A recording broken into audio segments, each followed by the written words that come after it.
आप सभी को ड्रॉपलेट स्टडी में हार्दिक स्वागत है। ये जो सेशन है for KVS PRT and TGT exams के लिए है और आज हम लोग सीडीपी यानी कि पेडागोगी को डील करेंगे और पेडागोगी में जितने भी नए क्वेश्चंस फ्रेम हो सकते हैं उन सारे क्वेश्चंस को ही इन सारे सेशन में आपको अटैच किया जाएगा। तो आज का जो सेशन का पहला क्वेश्चन है ये आपको कल के सेशन का जो है अभ्यास प्रश्न है, यानी कि आपको एज ए एक्सरसाइज के फॉर्म में दिया गया था कल के सेशन खत्म होने के बाद। तो बहुत सारे विद्यार्थियों ने इसका आंसर सही दिया, तो चलिए हम लोग देख लेते हैं कि इस क्वेश्चन का आंसर क्या है। क्वेश्चन पूछा गया था कि who gave the theory of multiple intelligences, यानी थ्योरी ऑफ मल्टीपल इंटेलिजेंसी को देने वाले व्यक्ति कौन थे। तो आपके पास चार ऑप्शन है, Spearman, option b Goldman, option c Gardner and option d John Mayer. तो थ्योरी ऑफ मल्टीपल इंटेलिजेंसी को देने वाले जो साइकोलॉजिस्ट थे वो कौन थे, वो थे गार्डनर। गार्डनर ने दिया था थ्योरी ऑफ मल्टीपल इंटेलिजेंसी। तो सबसे पहले आपको समझना है इससे जुड़े कुछ इंपॉर्टेंट पॉइंट्स जो एग्जाम पॉइंट ऑफ व्यू से इंपॉर्टेंट है। तो गिवन बाय हार्वर्ड गार्डनर, ये नाम तो आपको याद रखना है। और इस थ्योरी को किस बुक में प्रपोज किया था, 1983 में एक बुक रिलीज हुआ था हार्वर्ड गार्डनर का। बुक का नाम क्या था कि frames of mind the theory of multiple intelligences. तो इस बुक का नाम आप याद रखिएगा, ये बहुत ही मोस्ट इंपॉर्टेंट कैटेगरी में आती है कि मल्टीपल इंटेलिजेंसी किस बुक में दिया गया था। तो उस बुक का नाम था frames of mind the theory of multiple intelligences. में इस चीज को क्या किया गया, प्रस्तावित किया गया था। और उसने क्या सुझाव दिया था, ही सजेस्टेड, वो सुझाव दिया था कि सभी लोगों के पास अलग अलग प्रकार की बुद्धि होती है, यानी कि आप है, हम है, आपके दोस्त है, और भी बहुत सारे जो लोग हैं हम लोग के जो परिवेश में, हम लोग को इन्वायरमेंट में, सभी के पास जो है अपना एक अलग अलग माइंड होता है, अलग अलग बुद्धि होती है। और इसी को बोला जाता है थ्योरी ऑफ मल्टीपल इंटेलिजेंसेस। इसके लेकर थ्योरी ऑफ मल्टीपल इंटेलिजेंसी को लेकर के जो जितने भी इंपॉर्टेंट थ्योरीज है वो सारे बैक टू बैक कवर किया जाएगा, स्टेप बाय स्टेप कवर किया जाएगा। तो चैनल के साथ आप जुड़ जाइएगा टिल डेट केवीएस पीआरटी का एग्जाम आपको ना हो जाए, केवीएस टीजीटी के एग्जाम ना हो जाए, और जितने भी टीचिंग एग्जाम रिलेटेड जो भी एग्जाम्स आने वाले हैं उन सारे एग्जाम्स को बहुत ही बेहतरीन ढंग से आपको ड्रॉपलेट स्टडी में कवर कराया जाएगा। तो आप इसके लिए निश्चिंत रहेंगे। आपको जो सोर्स मिला है ऑथेंटिक सोर्स है, जितने भी क्वेश्चन है अकॉर्डिंग टू द पैटर्न बनाया जा रहा है ताकि एग्जाम में आपको दिक्कत ना हो। चलिए बढ़ते हैं आज के सेशन का पहला क्वेश्चन की ओर। तो ये कितने बेहतरीन सवालों के साथ इस सेशन को डिजाइन किया गया है कि डिसलेक्सिया हैज डिफिकल्टी इन। तो डिसलेक्सिया एक बीमारी है, बच्चों का बीमारी है, जिसमें किस चीज़ की कठिनाई होती है, बच्चे किस चीज़ में डिफिकल्ट फील करते हैं। पहला ऑप्शन है एक्सप्रेसिंग, ऑप्शन बी है रीडिंग या spelling, option c speaking and option d standing. यानी कि डिसलेक्सिया में उसको व्यक्त करने में दिक्कत होती है, कि उसको पढ़ने या वर्तने में दिक्कत होती है, कि बोलने में दिक्कत होती है, या उसे खड़े होने में दिक्कत होती है। तो जैसे जैसे हम ऑप्शन को बताएंगे उसे उसे आप कमेंट बॉक्स में कमेंट भी करते जाइएगा। तो एक इंटरेक्टिव सेशन क्रिएट होगा। आप भी टीचर है, हम भी टीचर है, तो जब आप टीचिंग बीएड क्लास में या डीएलएड में पढ़े होंगे, आपके एक इंटरेक्टिव क्लासरूम क्रिएट करना बहुत जरूरी है एक स्टूडेंट और एक टीचर के बीच सामंजस्य बिठाने के लिए। So that the spark which generated through the teaching process will be generated until and unless it will become a interactive classroom। तो इंटरेक्टिव क्लासरूम की बहुत ज़्यादा अहमियत है, बहुत ज़्यादा ज़रूरत है, जो आप और हम मिलकर क्रिएट कर सकते हैं। अकेले हम एक इंटरेक्टिव क्लासरूम नहीं बना सकते हैं, वो भी ऑनलाइन में। हाँ, ऑफलाइन में ज़रूर हम बना सकते हैं, जहाँ जो है स्टूडेंट जो होती है मेरे सामने होती है और हम सवाल पूछते हैं तो आंसर देते हैं। बट यहाँ आप बैठे हैं भारत के हर एक कोने से, तो ये आप इंटरेक्टिव बनाएंगे इसको through the comment session. Comment section को इसलिए रखा गया है। तो आपके इसका आंसर आप बताएंगे, तो इसका आंसर जो होगा आपका रीडिंग या स्पेलिंग। यानी कि डिसलेक्सिया में जो बच्चे होती है उसको पढ़ने या बर्तनी में उसको दिक्कत होती है, तो आप डिसलेक्सिया को बढ़िया से समझेंगे। तो डिसलेक्सिया जो एक सीखने का विकार है, क्या एक लर्निंग डिसऑर्डर है। तो अगर आपसे पूछा जाए कि किस टाइप का डिसऑर्डर है, तो डिसलेक्सिया एक लर्निंग डिसऑर्डर है जिसमें रीडिंग और स्पेलिंग में दिक्कत होती है। यानी बच्चे जो होती है बढ़िया से रीड नहीं कर पाते हैं, वो स्पेलिंग यानी बर्तनी को याद नहीं रख पाते हैं। तो एक टाइप का क्या है, लर्निंग डिसऑर्डर है। और इसमें क्या क्या चीज़ इन्वॉल्व है, difficulty in reading due to problems identifying speech sounds. यानी कि हम कोई बात कर रहे हैं तो उस चीज़ को बढ़िया से समझ नहीं पाएंगे, या जब वो पढ़ेंगे तो वो उस चीज़ को क्या नहीं कर पाएंगे, डिकोड नहीं कर पाएंगे। किसके कारण डिकोड नहीं कर पाएंगे, क्योंकि उसका ब्रेन का जिस पार्ट लैंग्वेज को प्रोसेस करता है उसी पार्ट को डिसलेक्सिया में अफेक्ट करता है। यानी हम लोग का ब्रेन का जो पार्ट है, कुछ ब्रेन का एक पार्ट क्या करते हैं, लैंग्वेज को प्रोसेस करती है। बट जिसको डिसलेक्सिया हो जाएगी तो वो पार्ट उसका बढ़िया से काम नहीं करेगा, अफेक्ट करेगा, जिसके कारण उसको जो होती है ध्वनि यानी सीखने का विकार उत्पन्न हो जाती है, लर्निंग डिसऑर्डर पैदा हो जाती है, जिसमें वो रीड करने में और स्पेलिंग में उसको दिक्कत होती है। चलिए बढ़ते हैं नेक्स्ट सवाल की ओर। सेशन का बहुत ही बेहतरीन क्वेश्चन है। इस क्वेश्चन की हम लोग बात कर रहे थे, एक inclusive classroom. What is inclusive classroom? एक समावेशी कक्ष, समावेशी कक्षा। तो ये सारे चीज जो एप्लीकेशन बेस्ड क्वेश्चन है, ये क्वेश्चंस पूछने के चांसेस इस बार केवीएस में ज़्यादा है। आपको रटा रटा हुआ क्वेश्चन नहीं पूछा जाएगा, आपसे एप्लीकेशन बेस्ड क्वेश्चन ज़्यादा पूछा जाएगा आफ्टर द एनईपी 2022। एनईपी 2020 को आप बेहतर से बेहतर ढंग से पढ़ ले, उसमें सब सारी चीज़ें बताया गया है कि आपको एप्लीकेशन बेस्ड शिक्षा जो है विद्यार्थियों को आप प्रोवाइड करना है इंडिया में। तो क्वेश्चन क्या है कि which of the following is not the role of teacher in inclusive classroom? यानी कि एक समावेशी कक्षा में शिक्षक की क्या भूमिका नहीं होनी चाहिए। ऑप्शन ए पूछा गया आपसे, teacher should not pay attention to differently abled child, यानी शिक्षक को जो है दिव्यांग बच्चों पर ध्यान नहीं देना चाहिए।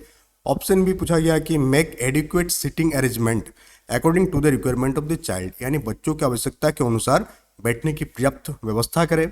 ऑप्शन सी पूछा गया आपसे, teacher should devote extra time to teach learning disabled, यानी कि शिक्षक को सीखने में अक्षम लोगों को पढ़ाने के लिए अतिरिक्त समय देना चाहिए। एंड ऑप्शन डी पूछा गया आपसे, teacher should encourage the children. तो क्या नई है इंक्लूसिव क्लासरूम का? तो आप कभी भी क्वेश्चन सॉल्व करने से पहले जो मोस्ट इंपोर्टेंट चीज वो है नॉट लिखा हुआ है यहाँ पर, क्या क्या नहीं होनी चाहिए। तो क्या नहीं होनी चाहिए आप ऑप्शन देखकर अभी बता देंगे क्या नहीं होनी चाहिए, क्या नहीं होनी चाहिए। तो teacher should not pay attention to differently abled child, की ऑप्शन बी, की ऑप्शन सी, की ऑप्शन डी। इसका आंसर आप देंगे। तो इसका आंसर यहाँ जो लिखा हुआ है कि शिक्षक को दिव्यांग बच्चे पर ध्यान नहीं देना चाहिए, ये ऑप्शन गलत है। ये एक शिक्षक के अंदर नहीं होना चाहिए।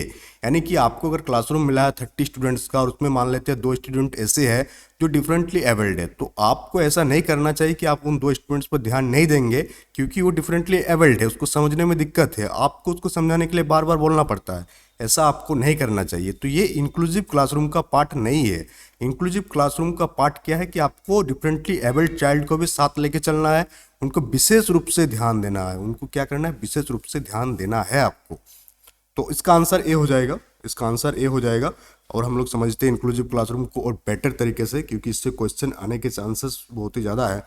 तो इंक्लूसिव क्लासरूम क्या है कि classroom in which all students respective of their abilities और स्किल्स आर वेलकम होलिस्टिकली, यानी कि समावेशी कक्षा क्या है? एक ऐसा कक्षा है जिसमें सभी छात्रों को वेलकम करना होगा, चाहे वो डिफरेंटली एबल्ड हो, उसके पास अलग अलग स्किल हो, इससे कोई मैटर नहीं करता है। एज ए टीचर सभी को होलिस्टिकली यानी पूर्ण रूप से, समग्र रूप से क्या करना है? आपको वेलकम करना होगा, स्वागत करना होगा। तो that is the inclusive classroom. तो आपसे अगर पूछा जाए कि व्हाट इज इंक्लूसिव क्लासरूम, एक समावेशी कक्षा क्या है, इंटरव्यू में अगर पूछ दिया आपसे कि व्हाट इज इंक्लूसिव क्लासरूम, या आप इंटरव्यू में जाएंगे तो आपसे पूछा जाएगा कि आप एक इंक्लूसिव क्लासरूम का क्रिएट कैसे करेंगे, ये क्वेश्चन आपसे पूछा जा सकता है। तो तब आप तभी बता सकते हैं जब आपको पता है कि व्हाट इज इंक्लूसिव क्लासरूम, एक समावेशी कक्षा क्या है। तो एक समावेशी कक्षा क्रिएट करने के लिए क्या करना होगा? वो सारे के सारे डिपेंड करता है टीचर पर। किस पर डिपेंड करता है? टीचर पर। और यहाँ पर जो है students are placed in age appropriate general education classes, and student को अकॉर्डिंग टू एज जो है प्लेस किया जाता है in their own neighbourhood schools to receive high quality instructions. ये सब सारा चीज़ जो आप पढ़ लेंगे इसको। तो आपको यहाँ याद रख 2 ही 3 पॉइंट याद रखने एग्जाम पॉइंट ऑफ व्यू से, but interview point of view से ये चैप्टर, ये जो टॉपिक है बहुत ही इंपॉर्टेंट है, इसको आप कॉपी में लिख लेंगे। चलिए नेक्स्ट सेशन की ओर बढ़ते हैं हम लोग। नेक्स्ट क्वेश्चन क्या है कि in the class questioning by students, यानी कक्षा में छात्रों द्वारा जो पूछताछ होती है, जब भी आप क्लासरूम में जाते हैं, हम भी जब क्लासरूम में जाती है, जब भी कोई नया टॉपिक स्टार्ट करते हैं तो बहुत से बच्चे ऐसे होती है जो तुरंत तुरंत पूछने लगते हैं सर ये क्या है, वो क्या है। मतलब टॉपिक स्टार्ट करने से पहले ही उसके दिमाग में क्या आ जाता है? क्वेश्चंस आ जाते हैं, क्योंकि वो जिज्ञासु होती है, बच्चे हो वो। तो जब इस टाइप की चीज़ें आपके क्लासरूम में होगा तो क्या आपको करना चाहिए कि शुड बी इनकरेज, छात्रों को प्रोत्साहित करना चाहिए कि शुड बी डिस्करेज। ऐसे बहुत सारे टीचर देखोगे आप, अरे अभी तक पढ़ाना भी शुरू नहीं किया है, क्वेश्चन पूछ रहे हो, क्या बात है। तो इस टाइप का भी टीचर आपको है। और यही सब चीज़ है कि सब छोटी छोटी चीज़ों को सेशन में क्यों अटैच किया गया, क्योंकि ये सब जो असामाजिक तत्व है, उन सारे शिक्षकों को हम असामाजिक ही कहेंगे जो छात्र को हतोत्साहित करते हैं पूछने को लेकर के। तो वे सारा असामाजिक तत्वों को पता होनी चाहिए कि क्लास कैसे लेना है, क्लास कैसे लेना है, उसको सीखना होगा। शुड नॉट बी अलाउड, की अनुमति नहीं देना चाहिए कि आप कोई भी टीचर होते हैं क्लास में आते हैं और बोलते हैं मेरे क्लास में कोई भी एकदम हल्ला नहीं करेगा, यानी कोई क्वेश्चंस नहीं पूछेगा। तो वे सारे टीचर नहीं चाहिए। एनईपी 2022 के अकॉर्डिंग वे सारे टीचर आउटडेटेड हो गए, नहीं चाहिए भाई। आप अपना काम करो घर में अकेले। एंड शुड बी स्टॉप्ड, कि रोका जाना चाहिए। तो क्या करना चाहिए, जब भी कोई बच्चा आते हैं क्लास में, अगर वो पूछताछ कर रहे हैं आपसे, तो उसको हमेशा प्रोत्साहित करनी चाहिए। शुड बी इनकरेज्ड होनी चाहिए। क्या होनी चाहिए, प्रोत्साहित करना चाहिए। हाँ, तो उसको बहुत ही बेहतर तरीके से आप उसके क्वेश्चंस का आंसर दीजिए। जब आप उसको क्वेश्चन को आंसर दे देंगे तो देखिएगा आपके अंदर किस टाइप का फीलिंग आएगा। आपके अंदर एक फीलिंग आएगा कि हाँ, जो टीचिंग जॉब है, उस जो प्रोफेशन है, उसका जो एक मज़ा है, उस मज़ा को फील करेंगे जब आप बच्चों को क्वेश्चंस को हल करके यानी सॉल्व करके दे देंगे। बच्चे जब आपके सिखाए हुए चीज़ों को अपने लाइफ में अप्लाई करेगा, तब आप फील करेंगे this is the teaching and that is the teacher. ये टीचर है और ये टीचिंग है। अब चलिए बढ़ते हैं नेक्स्ट, इसका और एक टॉपिक है इसी को लेकर के। तो जब जो डेमोक्रेसी होता है, डेमोक्रेसी क्या होती है, लोगों के लिए, लोगों के द्वारा बनाई गई सरकार को हम लोग डेमोक्रेटिक गवर्नमेंट कहते हैं। तो न्यू एज में क्या बात किया गया है, डेमोक्रेटिक क्लासरूम। खाली डेमोक्रेटिक गवर्नमेंट बनाने से नहीं होगा, डेमोक्रेटिक क्लासरूम भी क्रिएट करना होगा। तो जैसे कि डेमोक्रेसी में जो होती है, कौन किसका, democracy centred to people, democracy जो होती है लोगों के लिए होती है और लोगों द्वारा बनाई गई सरकार होती है। In the same fashion, same manner, democratic classroom जो होती है वो चाइल्ड सेंटर्ड एजुकेशन है। यानी कि चाइल्ड उसमें सेंटर है। कौन, उसमें बच्चों को ध्यान में रख के ही सारा चीज़ों को बनाई जाती है। किसमें, डेमोक्रेटिक क्लासरूम में। जितने भी एक्टिविटीज होती है एक डेमोक्रेटिक क्लासरूम में, वो सारा में सारा का जो सेंटर्ड है कौन है, चाइल्ड को सेंटर्ड किया गया, ना कि आप टीचर है ठीक है, आपको सेंटर्ड लेकर नहीं, बट आपको काम है चाइल्ड को ध्यान में रखते हुए सारे चीज़ों को आपको क्लासरूम में करना। इसमें क्या क्या करना होगा आपको, पहला चीज़ तो आपको इनकरेज करना होगा स्टूडेंट्स को, ताकि वो ज़्यादा से ज़्यादा क्वेश्चंस पूछे, ज़्यादा से ज़्यादा डाउट पूछे, और आपको उन सारे डाउट को सॉल्व करना होगा, ताकि लर्निंग जो इफेक्टिव हो और चाइल्ड जो चीज़ों को अप्रोप्रिएट समझे। ये एक सीखने की प्रभावी तरीका है क्या, democratic classroom. The more the students will ask question, the more they understand the concept. जितना ज़्यादा वो क्वेश्चंस पूछेंगे, जितने ज़्यादा वो डाउट पूछेंगे, उतने ज़्यादा उसका कॉन्सेप्ट क्या होगा, वो बेहतर होगा। तो ये एक टाइप का चाइल्ड सेंटर्ड एजुकेशन है। क्वेश्चंस को डिफरेंट टाइप से भी फ्रेम किया सकता है कि डेमोक्रेटिक क्लासरूम किस टाइप का एजुकेशन है। तो this is a child centred education. आपसे ऑप्शन में दे दिया जाएगा चाइल्ड सेंटर्ड, टीचर सेंटर्ड और सोशल सेंटर्ड, बहुत सारा चीज़। तो आपको आंसर देना है चाइल्ड सेंटर्ड एजुकेशन। तो चलिए बढ़ते हैं नेक्स्ट सवाल की ओर। तो एक बच्चे की वृद्धि, growth of a child is mainly related to, एक बच्चे की वृद्धि मुख्य रूप से किससे संबंधित है। तो आपके पास 4 डेवलपमेंट का ऑप्शन दिया गया, social development, physical development, moral development and emotional development. तो हम लोग जानते हैं जो ग्रोथ जो है, ग्रोथ किससे रिलेटेड है, ग्रोथ फिजिकल है। ग्रोथ क्या है, फिजिकल। जो भी फिजिकल डेवलपमेंट होती है उसे हम लोग ग्रोथ कहते हैं। ये पहला चैप्टर में आप पढ़े होंगे बीएड या डीएलएड में, growth and development, and CTET में भी आप पढ़े होंगे इसको। तो ग्रोथ जो है एक फिजिकल डेवलपमेंट है। वो फिजिकल डेवलपमेंट रिफर्स करता है फिजिकल एंड बायोलॉजिकल चेंजेस जो एक ह्यूमन में होती है बिटवीन बर्थ एंड एडोलसेंस। तो ग्रोथ जो होती है कुछ समय के बाद रुक जाती है, यानी ग्रोथ का जो पैटर्न हो कुछ समय के बाद रुक जाएगी। कब से कब तक चलेगी, ये जन्म से लेकर के एडोलसेंस तक ही ग्रोथ होती है हम लोगों का। एडोलसेंस के बाद जो होती है फिजिकल ग्रोथ रुक जाती है। फिजिकल ग्रोथ क्या हो जाती है, रुक जाती है। फिजिकल ग्रोथ क्या हो जाती है, रुक जाती है। तो आप इसको ध्यान में रखिएगा।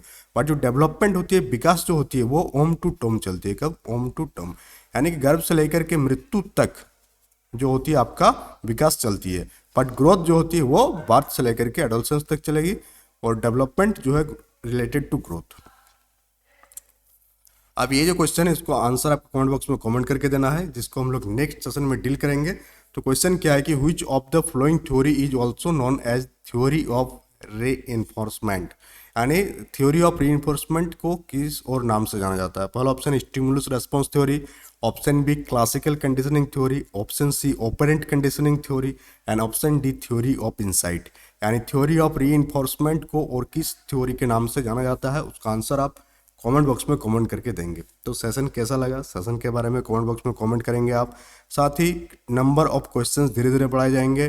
धीरे धीरे जो है आपको डेली बेसिस पर और भी बहुत सारे सब्जेक्ट देखने को मिलेंगे चैनल में, जो केवीएस को ध्यान में रख के ही बनाया गया है। केवीएस को ध्यान में रख के सारे चीज़ों को, जितने भी एक्टिविटी अब दिखेगा आपको चैनल में, वो सारे किसके इर्द गिर्द घूमेगा, centre to KVS, centre to KVS exam.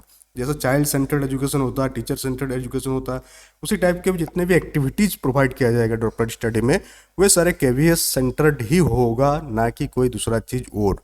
तो इस चीज़ के लिए आप चैनल को सब्सक्राइब करेंगे ताकि टाइम टू टाइम आपको वीडियो मिलते रहे। और ये जो question answer multiple choice question यानी एमसीक्यू जो सीरीज है, ये आपको डेली 3 बजे मिल जाएगा। और बाकी जितने भी सेशंस अपलोड होगा उसका कोई फिक्स टाइमिंग नहीं होगा, बट इस MCQ सीरीज है इसका फिक्स टाइमिंग है और वो डेली 3 बजे ही अपलोड कर दिया जाएगा। आने वाले समय में हम लोग लाइव क्लास भी अटेंड करेंगे, तो जो आगे की बात बाद में किया जाएगा। अभी फिलहाल के लिए जो बात है वो है कि ये सेशन आपको 3 बजे ही मिलेगा। That's all for today, thank you.